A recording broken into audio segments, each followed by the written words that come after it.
guys, welcome back to our channel Rakshit Classes. Dear students, today we are going to start the first chapter of class 12, that is the last lesson. Dear students, जैसा कि आपने अभी देखा कि हमने अपने इस channel के ऊपर 12th क्लास के सभी वीडियोस को कवर किया, लेकिन अब हम नई सीरीज शुरू करने जा रहे हैं। आज से हम 12th क्लास का पहला चैप्टर शुरू करने जा रहे हैं, जिसमें हम आपको पूरी कंप्लीट स्टोरी बताएंगे द लास्ट लेसन की। तो डियर स्टूडेंट्स, लेकिन इसे स्टार्ट करने से पहले अगर आप हमारे इस चैनल पर नए हैं तो प्लीज एंड प्लीज इस चैनल को सब्सक्राइब कर लें, बेल आइकन को जरूर प्रेस कर लें ताकि आप सभी तक सारी नोटिफिकेशंस पहुंचती रहे। और अगर आपको ये वीडियो अच्छी लगे तो लाइक जरूर करें, ज्यादा से ज्यादा शेयर करें। चलिए स्टार्ट करते हैं अपने इस चैप्टर को, the last lesson. Dear students, ये जो चैप्टर है द लास्ट लेसन, जो कि एल्फ्रेड ग्रेडेट के द्वारा लिखी गई है, इस चैप्टर के अंदर एक दो सेंट्रल कैरेक्टर्स हैं। एक पहला फ्रेंच, जो कि एक छोटा बच्चा है और लोअर फिफ्थ में पढ़ता है, और दूसरा सेंट्रल कैरेक्टर इसके अंदर है एम हैमल का, जो कि एक फ्रेंच लैंग्वेज के टीचर है। कहानी की शुरुआत कुछ इस तरीके से होती है स्टूडेंट्स कि इस स्टोरी के अंदर ये बताया गया है कि एक जगह है जिसका नाम अल्सास एंड लॉरेंस है। अल्सास एंड लॉरेंस जो है वो पहले फ्रांस के कब्जे में था, फ्रांस का एरिया था, लेकिन जर्मनी ने उस पर अपना कब्जा कर लिया है। जैसा कि आप सभी ने पढ़ा हुआ है, सेकेंड वर्ल्ड वॉर के दौरान जर्मनी ने कई एरियाज पर कैप्चर किया था। उसी दौरान अल्सास एंड लॉरेंस नाम की जगह पर जर्मनी ने कब्जा किया, और इस कब्जा करने का वहां के एजुकेशन सिस्टम पर भी असर पड़ा। तो कहानी की शुरुआत कुछ इस तरीके से होती है कि फ्रेंच नाम का जो बच्चा है वो स्कूल जाने के लिए तैयार हो रहा है, लेकिन उसके मन में डाउट है कि whether he could go school और नॉट, कि वो स्कूल जाए या ना जाए। क्यों? Because his teacher M Hamel had given him participle to learn and he could not learn that participle. वो उस पार्टिसिपल को याद नहीं कर पाया, इसलिए वो दुविधा में है कि आज वो स्कूल जाए या ना जाए। थोड़ी देर अपने मन में सोचता है कि स्कूल जाऊं ना जाऊं, फिर सोचता है कि चलता हूं तैयार होकर, बैग लेकर चलता हूं, बाहर कहीं पर रुककर जो है टाइम पास कर लूंगा। ये सोचकर वो तैयार होकर घर से बाहर जाता है प्यारे बच्चों।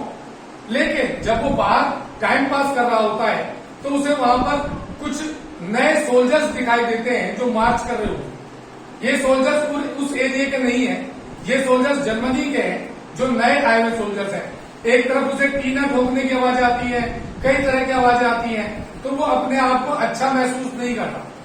वो कहता है कि इससे अच्छा तो मैं स्कूल चला जाता, थोड़ी सी डांट तो पड़ती, बाकी का टाइम फ्रेंड्स के साथ अच्छा बीतता। तो ये सोचकर वो जल्दी जल्दी स्कूल के लिए डियर स्टूडेंट्स चलने लगता है। जैसे वो मार्केट रोड पे पहुंचता है तो वहां पर एक बुलेटिन बोर्ड लगा होता है। पहले के जमाने में न्यूज़पेपर्स नहीं होते थे डियर स्टूडेंट्स, जो भी कोई खबर आती थी वो बुलेटिन बोर्ड पर लिख दिया जाता था और लोग उसे पढ़ के ये पता लगा लेते थे कि किस चीज के बारे में इंफॉर्मेशन लिखी हुई। वो देखता है कि वहां पर काफी क्राउड इकट्ठी है, बहुत सारे लोग खड़े हैं उस बुलेटिन बोर्ड को घेरे हुए, तो वो वहां पर टाइम वेस्ट नहीं करता, क्योंकि उसके मन में एक बात आती है कि आज तक उस बोर्ड के ऊपर, बुलेटिन बोर्ड पर कोई अच्छी खबर नहीं चली, इसलिए वो वहां नहीं रुकता और जल्दी जल्दी जो है जाने लगता है। तो वहां पर एक ब्लैक स्मिथ होता है, लोहार होता है, जो उसे आवाज देता है पीछे से, अरे फ्रेंड सुन, मेरी बात तो सुन। लेकिन वो उसकी ओर कोई ध्यान नहीं देता और जल्दी जल्दी अपने स्कूल के लिए चला जाता। जैसे ही वो स्कूल की बाउंड्री के बाहर पहुंचता है तो बड़ा सरप्राइज होता है। क्यों सरप्राइज होता है? क्योंकि रोज जब वो स्कूल पर पहुंचता था तो वहां पर काफी बच्चों के शोर शराबे की आवाजें आती थी, लेकिन आज बिल्कुल शांति। दूसरा पॉइंट कि रोज उसे डेस्कों के हिलाने, आगे पीछे करने की आवाजें सुनाई देती थी। आज किसी तरह की कोई आवाज नहीं है। Even the birds were also not chirping in loud sound. यहां तक कि जो चिड़ियाएं हैं वो भी धीमी आवाज में चहचहा रही हैं। तो उसके मन में डाउट आता है कि शायद मैं संडे के दिन तो नहीं आ गया स्कूल। लेकिन तभी वो देखता है, खिड़की से झांक कर जब अंदर देखता है तो देखता है कि एम हैमल जो है हाथ में डंडा लिए हुए क्लास के अंदर इधर से उधर घूम रहे। तब उसे लगता है कि नहीं, संडे तो नहीं है आज, और वो अंदर की तरफ बढ़ता है। रोज जब वो क्लास में घुसता था तो शोर शराबे में पता ही नहीं लगता था कि कब वो चुपचाप अंदर क्लास के अंदर घुस गया। लेकिन आज उसके चलने की भी आहट आ रही होती है बच्चों। जब वो वहां पहुंचता है गेट के पास तो बड़ा सरप्राइज होता है। क्यों? क्योंकि रोज तो उसे डांट पड़ती थी। लेकिन आज एमएमएल उससे कहते हैं, अरे बेटा फ्रेंच तू कहाँ रह गया था, हम तो तेरे बगैर ही चालू करने वाले थे, जल्दी आ बैठ फटाफट। तो बड़ा खुश होता अंदर से, मन में उसकी बात आती, ओ बुढ़ा सुधर गया है, तो रोज तो डांटता था, आज ये कह रहा है इतने प्यार से कि बेटा फ्रेंच कहाँ रह गया था। खैर वो अंदर घुसता है, उछलता कूदता वो अपनी सीट पर जाकर बैठता है। लेकिन अंदर बैठने के बाद भी उसके सरप्राइजेस खत्म नहीं। क्यों? क्योंकि वो जब बैठता था क्लास के अंदर तो उसके पीछे की डेस्कें रोज खाली रहती थी, बैक बेंचेस। लेकिन आज उस बेंच के ऊपर कई सारे बुजुर्ग बैठे हुए हैं, जैसे फॉर्मर मेयर, फॉर्मर पोस्टमैन और कई सारे विलेजर्स। और वो मन ही मन हंसता है, सोचता है कि भाई हम तो डांट सुनते ही थे एमएमएल से, इन बुढ़े लोगों को क्या जरूरत पड़ गई बुढ़ापे में डांट सुनने की, इन बुढ़े लोगों को क्या जरूरत पड़ गई इंग्लिश ये फ्रेंच लैंग्वेज पढ़ने की। तो बड़ा अंदर से खुश होता है अपने आप में। इतने में एमएमएल और सरप्राइजेस ये देखने को मिलते हैं उसे कि एमएमएल ने उस दिन ग्रीन कलर का कोट पहना हुआ है, ब्लैक कलर की ड्रेस में टोपी लगा रखी है, यानी एक स्पेशल ड्रेस पहन रखा है, फ्रिल वाली शर्ट पहन रखी है, जो वो स्पेशली 2 ओकेजन पर पहना करते थे। पहला, जब स्कूल में कोई इंस्पेक्शन हो, जब बाहर से कोई आने वाला हो, या फिर जब स्कूल का एनुअल फंक्शन हो या प्राइज डिस्ट्रीब्यूशन हो। आज उन्होंने ये ड्रेस क्यों पहनी है, ये भी उसके मन में बात चल रही है। ये सारी बातें उसके मन में चली रही होती है कि इतने में एमएमएल अपना डंडा लेकर उठते हैं, चलते हुए कहते हैं कि dear students, as you all know that an order had come from Berlin which announced that the French language would not be taught there any longer. From tomorrow, German language will be taught in the school. वो बताते हैं कि एक order आया है Berlin से, जिसमें कहा गया है कि कल से उस स्कूल के अंदर फ्रेंच लैंग्वेज नहीं पढ़ाई जाएगी, कल से जर्मन लैंग्वेज पढ़ाई जाएगी। उनके नए टीचर कल आने वाले हैं, इसलिए आज ये फ्रेंच लैंग्वेज का आखिरी चैप्टर है, लास्ट चैप्टर है, लास्ट लेसन है उस स्कूल के अंदर। ये बात तब फ्रेंच को लगता है कि शायद यही इंफॉर्मेशन बुलेटिन बोर्ड पर भी लिखी हुई थी जिसे लोग पढ़ रहे थे, और इसीलिए आज इतने शांत है। उसे खुशी होती है स्टार्टिंग में कि अच्छा हुआ, चलो छुटकारा मिला रोज की पिटाई से, रोज डांटते थे, आज तक तो कुछ समझ में आया नहीं इन्होंने क्या पढ़ाया, फ्रेंच लैंग्वेज का एक अक्षर नहीं सीखा पाया मैं। तो बड़ा खुश होता है शुरू अंदर से कि अच्छा हुआ, बवाल करना जा रहे हैं यहां से, नए टीचर आएंगे, अच्छा हुआ।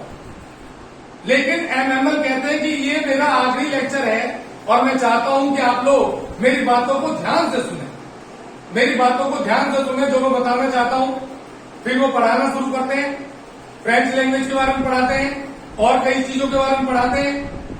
फिर इतने में उस दिन वो इतना अच्छे तरीके से पढ़ाते हैं सब कुछ कि फ्रेंच की सोच उनके प्रति बदल जाती है, फ्रेंच की सोच बदल जाती है उनके प्रति। अब वो उन्हें छोड़ना नहीं चाहता, अब वो सोचता है कि क्यों ये हमें छोड़ के जा रहे हैं, क्यों फ्रेंच लैंग्वेज बदला जा रहा है यहां से, क्यों हम जर्मन लैंग्वेज पढ़ेंगे। छोटा बच्चा है, अपनी इस रीजन को नहीं समझ पाता, इसलिए गुस्सा दिखाते हुए वो ऊपर बैठे कबूतरों की ओर इशारा करता है और कहता है कि हमें तो जर्मन लैंग्वेज सिखा देंगे, क्या इन कबूतरों को भी जर्मन भाषा में गाना सिखाएंगे। तो इस शब्द में वो अपना गुस्सा प्रकट करता है कि वो फ्रेंच लैंग्वेज को छोड़ना नहीं चाहते। इतने में पढ़ाते पढ़ाते एमएमएल उसके पास आते हैं, कहते हैं बेटा फ्रेंच कल तुझे पार्टिसिपल याद करके लाने के लिए कहा था, याद हो गया। तो वो सोचता है आज कुछ कह तो रहे नहीं है, झूठ बोल देता हूं। तो कहता हाँ सर याद हो गया। तो कहते सुनाओ, तो याद तो उसे होता नहीं है, तो वो ए पे टी करने लगता है वहां पर।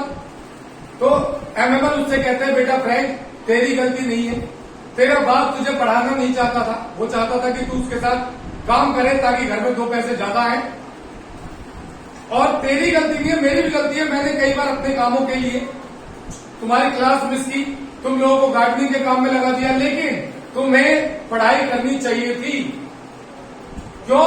क्योंकि mother tongue has an important place in anybody's life. Everybody must have the knowledge of his mother tongue, and he also added that French language is the most beautiful language of the world and he proud to be a Frenchman.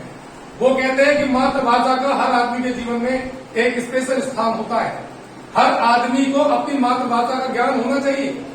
बिना मातृभाषा के ज्ञान के एक आदमी जो है imperfect यानी अधूरा माना जाता है। और फ्रांसीसी भाषा जो है वो विश्व की सबसे खूबसूरत भाषा है और वो अपने आप पर गर्व करते हैं कि वो एक फ्रांसीसी इंसान है।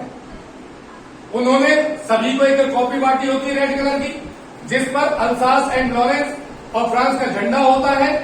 ऐसे लगता है जैसे पूरी क्लास में फ्रांस का झंडा लहरा रहा हो। कई बुजुर्ग लोग जो बैठे हैं वो फ्रेंच लैंग्वेज का जो कायदा होता है, जैसे इंग्लिश में एबीसीडी होती है, इस तरह के बुक को पलट रहे होते, रो रहे होते, वो अपने दुख को प्रकट कर रहे होते। एमएमएल साथ में ये भी कहते हैं कि जिस आदमी को अपनी मातृभाषा का ज्ञान होता है वो एक ऐसे कैदी के समान है जिसके पास अपने ताले की चाबी होती है और वो जब चाहे उस ताले को खोलकर आजाद हो सकता है। ये सब पढ़ाते पढ़ाते एमएमएल इमोशनल हो जाते हैं। पिछले 40 साल से वो उस स्कूल में पढ़ा रहे थे। 40 साल का समय एक बहुत बड़ा समय होता है। ईंट पत्थरों से भी लोगों को लगाव हो जाता है। वो कभी बच्चों की तरफ देखते हैं, कभी डेस्क की तरफ देखते हैं, कभी गार्डन की तरफ देखते हैं। ऐसे लगता है जैसे सभी चीजों को वो अपने मन में बिठा लेना चाहते हैं प्यारे बच्चों। वो इतने इमोशनल हो जाते हैं कि उनका गला चौक होने लग जाता है और वो बोर्ड की तरफ मुड़ते हैं और वहां लिखते हैं वी विल हैव फ्रेंच, यानी फ्रेंच जिंदाबाद, यानी France live long the France, इसका मीन्स होता है। उसके बाद वो बोल नहीं पाते, हाथ से इशारा करते हैं कि 12 बज चुके हैं, क्लास खत्म होने का समय हो चुका है, अब आप लोग जा सकते हैं। ऊपर से आवाजें आ रही होती है टीना घिसटने की।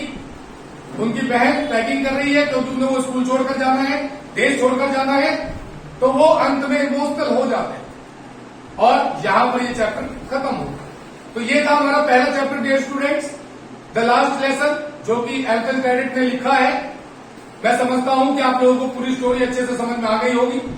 अगर आप लोगों को ये स्टोरी अच्छी लगी हो, बताने का तरीका अच्छा लगा हो, तो प्लीज एंड प्लीज इसे सब्सक्राइब जरूर करें, बेल आइकन को प्रेस करके सब्सक्राइब करें ताकि आप लोगों तक सारी वीडियोस पहुंचती रहे। लाइक जरूर करें और ज्यादा से ज्यादा फ्रेंड्स के साथ शेयर करें। अगली वीडियो में हम इस चैप्टर के सभी क्वेश्चन आंसर्स को कवर करेंगे। तब तक के लिए bye bye. Thank you so much for watching. Have a nice day. Bye.